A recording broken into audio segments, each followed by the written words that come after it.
कि ऐ मूसा, क्या आपसे बड़ा कोई आलिम है? मूसा अलैहिस्सलाम ने कहा नहीं, मुझसे बड़ा कोई आलिम नहीं। इस वक्त दुनिया में सबसे बड़ा आलिम मैं हूं। और हकीकत में मूसा अलैहिस्सलाम सबसे बड़े आलिम थे, मगर अल्लाह ताला को मूसा की ये बात पसंद नहीं है। ये आलिम की शान नहीं है कि सबसे बड़ा अपने आप को समझे। मूसा अलैहिस्सलाम का ये जुमला अल्लाह को पसंद नहीं आया। अल्लाह ने कहा, ऐ मूसा, हमारा एक बंदा है, उसके पास तुम जाओ, उसके पास वो इल्म है जो तुम्हारे पास नहीं। मूसा अलैहिस्सलाम ने कहा, अच्छा, उसके पास वो इल्म है जो मेरे पास नहीं? ठीक है, मैं जाता हूं उसके पास, सीखता हूं उससे। कहां मिलेगा वो? अल्लाह ने कहा, वो तुम्हें मिलेगा मजमाउल बहरैन पर, जहां दोनों दरिया आपस में मिलते हैं, वहां चले जाओ, वहां तुम्हें वो आदमी मिलेगा। चुनांचे हजरत मूसा अलैहिस्सलाम ने अपने साथी हजरत यूशा इब्न नून को लिया और पहुंचे वहां पर। वहां पे हजरत खिजर से मुलाकात हुई। हजरत खिजर कौन थे? सही बात यह है कि ये अल्लाह के नबी थे, और अल्लाह ताला ने उनको एक मखसूस इल्म दिया था कि जब कोई इंसिडेंट होता था, कोई वाकया होता था, तो उस वाकये के पीछे क्या होने वाला है, उसका अंजाम क्या होने वाला है, वो भी अल्लाह उनको बता देता था। तो जब हजरत मूसा पहुंचे उनके पास, तो बड़े अदब से कहा कि हजरत, मैं आपके पास आया हूं, आपसे कुछ सीखना चाहता हूं, क्या आप मुझे इजाजत देते हैं, मैं आपके साथ थोड़ा वक्त गुजार सकता हूं? हजरत खिजर ने कहा कि देखो, मेरे साथ तुम वक्त गुजार नहीं पाओगे, इसलिए कि मैं बहुत सा काम ऐसा करूंगा जो तुम्हें समझ में नहीं आएगा, और तुम्हें समझ में नहीं आएगा, तुम पूछोगे, तुम बर्दाश्त नहीं करोगे, पूछोगे, और मेरे साथ तुम कोई बात पूछोगे तो मैं तुम्हें अपने साथ रख नहीं सकता। हजरत मूसा ने कहा, घबराइए नहीं, मैं कुछ पूछूंगा नहीं आपसे, आप अपना काम कीजिए, मैं बस देखता रहूंगा चुपचाप। कहा ठीक है, चलो। दोनों चले। दरिया में कश्ती जा रही थी, दोनों कश्ती पर बैठे। कश्ती पर जैसे बैठे, हजरत खिजर ने हथौड़ी निकाली और तख्ती का एक तख्ता तोड़ के निकालने लगे। हजरत मूसा ने कहा, क्या कर रहे हैं आप? अरे कश्ती डूब जाएगी, सब मर जाएंगे, सबको डुबोना है क्या? कहा, मैं बोला था कि तुम सब्र नहीं कर पाओगे, तुम बर्दाश्त नहीं कर पाओगे, बोलोगे जरूर। कहा कि अच्छा माफ कीजिए, मैं भूल गया था, अब कुछ नहीं पूछूंगा, अब आप जो करना हो कीजिए, मैं कुछ पूछूंगा नहीं। और आगे बढ़े, कश्ती से उतरे, एक गांव में पहुंचे। गांव में 15 साल का 16 साल का एक लड़का था, अच्छा खासा टहल रहा था। उसको हजरत खिजर ने पकड़ा, उसकी गर्दन घुमाती, मर गया, वहीं पे मर गया। कहा, रे अक़तल्त नफ्सन ज़किय्यतन बिग़ैरि नफ्स, एक मासूम बच्चे को मार डाला आपने। क़ाल अलम अक़ुल लक इन्नक लन तस्ततिय मइय सब्रा, कहा कि मैं जानता तो तुम सब्र नहीं कर पाओगे मेरे साथ, तुम बर्दाश्त नहीं कर पाओगे। कहा अच्छा माफ कीजिए, अब आखिरी चांस दे दीजिए, अब अगर मैं कुछ पूछूंगा आप मुझे छोड़ दीजिए, आप अपने रास्ते में अपने रास्ते। कहा ठीक है। आगे पहुंचे, एक गांव में गए, एक बस्ती में गए, दोनों भूखे प्यासे थे। जब बस्ती में पहुंचे तो वो बस्ती जो थी वो कंजूसों की, बखीलों की बस्ती थी। ये दोनों पहुंचे, बोले हमें भूख लगी है, कुछ खाने को मिलेगा क्या? तो बस्ती वालों ने कहा कि तुम्हारे बाप का माल है कि चले आए और हम तुम लोगों को खाने पीने को देंगे, चलो जाओ यहां से। भगा दिया उन लोगों ने। यानी एक नंबर के बखील और कंजूस थे, दोनों को एक आदमी खाना खिलाने को तैयार नहीं। दोनों बेचारे भूखे प्यासे थके हारे गांव के एक मकान की दीवार के पास बैठे थे।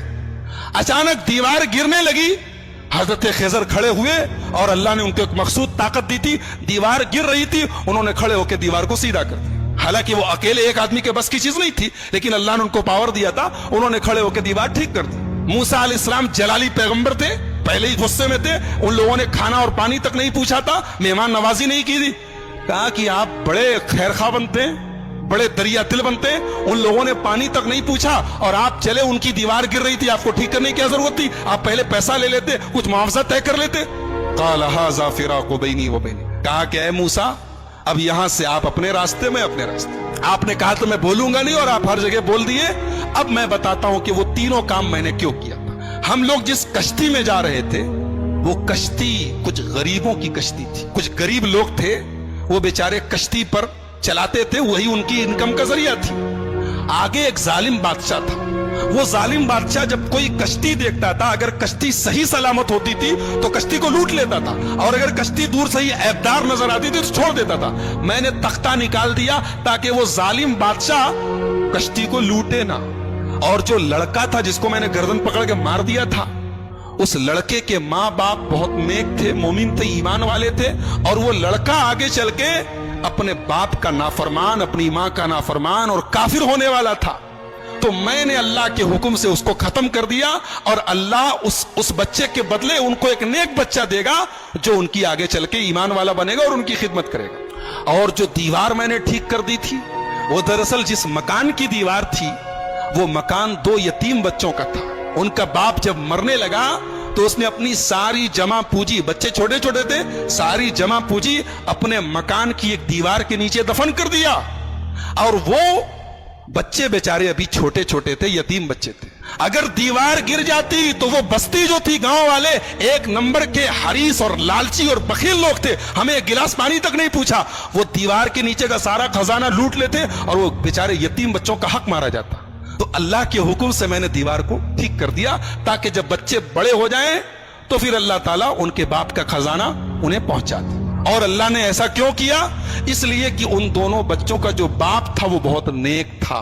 नेक बाप की औलाद परेशानी में पड़े ये अल्लाह ताला ने पसंद नहीं किया। अगर बाप नेक है तो औलाद की अल्लाह मदद करता है। एक नुक्ता यह मिला कि अगर आदमी नेक हो तो उसके मरने के बाद भी उसकी औलाद को फायदा पहुंचता है, ये इस आयत से पता चला। बहरहाल ये हजरत खिजर का वाकया था, हजरत मूसा का वाकया कुरान करीम के 15वें पारे के लास्ट में और 16वें के शुरू में ये वाकया बयान किया गया। मूसा अलैहिस्सलाम की जो कौम थी, अल्लाह ने बहुत इनाम उनके ऊपर किया। इनके ऊपर आसमान से खाना उतरता था, इनको भूख लगती थी, खाना उतरता, मन्नो सलवा। पानी की जरूरत पड़ी, मूसा अलैहिस्सलाम ने लाठी को जमीन पे मारा, जमीन से चश्मा बहने लगा। इनको धूप बहुत तेज लगी, आसमान में बादल का साया आ गया। लेकिन जितनी अल्लाह ने इनको सहूलत दी, आराम दिया, उतनी ही ये कौम नाफरमान हो गई। जब फलस्तीन करीब आ गया तो मूसा अलैहिस्सलाम ने अपने साथियों से कहा, बनी इसराइल से, कि चलो हम फलस्तीन में चलें और वहां पे एक जालिम लोगों की हुकूमत है, अमालेका की हुकूमत है, हम उनसे जिहाद करें, उनसे लड़ें। तो मूसा अलैहिस्सलाम के साथियों ने कहा, अरे वो लोग बहुत पावरफुल लोग हैं, हम लोग उनसे लड़ नहीं सकते, उनसे लड़ने की ताकत हमारे अंदर नहीं है, आप जाइए, आपका रब जाए।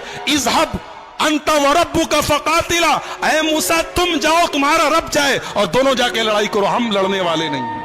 ये हाल था बनी इसराइल का। ऐसे ही नहीं हम लोग सूरह फातिहा में पढ़ते, गैरिल मग़ज़ूबि अलैहिम वलद्दालिन, ऐ अल्लाह उनके रास्ते पर नहीं चलाना जिनके ऊपर तेरा गजब उतरा।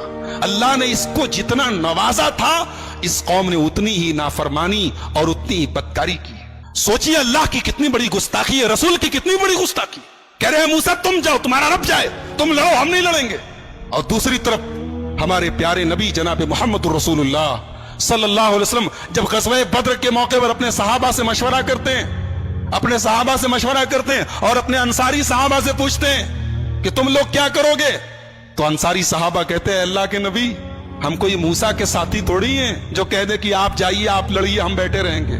आए अल्लाह के नबी, अगर आप समुंदर में उतरने कहेंगे, आपके सहाबा समुंदर में उतरने को तैयार है। इसीलिए हमारा ईमान है कि दुनिया में जितने नबी आए, जितने रसूल आए, सारे रसूलों में सबसे बेहतरीन सहाबा, सबसे बेहतरीन साथी अगर किसी को मिले तो हमारे प्यारे नबी मोहम्मद रसूलुल्लाह सल्लल्लाहु अलैहि वसल्लम को मिले। तो इन लोगों ने कहा कि मूसा आप जाइए, आपका रब लड़े, हम नहीं लड़ेंगे। अल्लाह ने सजा नाजिल की कि अब 40 साल तक तुम लोग फलस्तीन को फतह नहीं कर सकते, अब 40 साल तक इसी सहरा में तुम घूमते रहो, इसी में परेशान रहो। और उसी 40 साल के दौरान हजरत मूसा का इंतकाल हो गया। बाद में उनके जानशीन बने हजरत यूशा इब्ने नून और उनके दौर में फलस्तीन फतह हुआ और फलस्तीन पर फिर बनी इसराइल का कब्जा हुआ।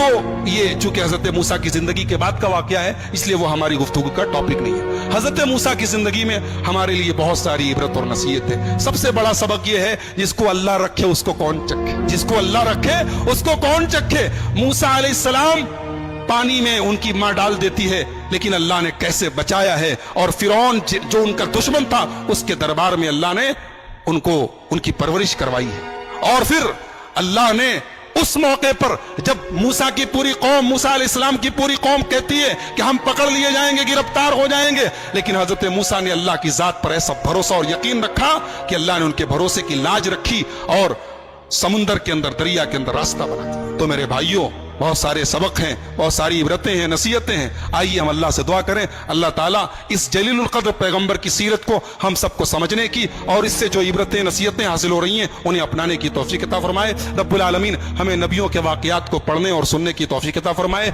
रब्बुल आलमीन हमारी इस्लाह फरमाए। रब्बुल आलमीन आज के हमारे जमा होने को कबूल फरमाए। कहने और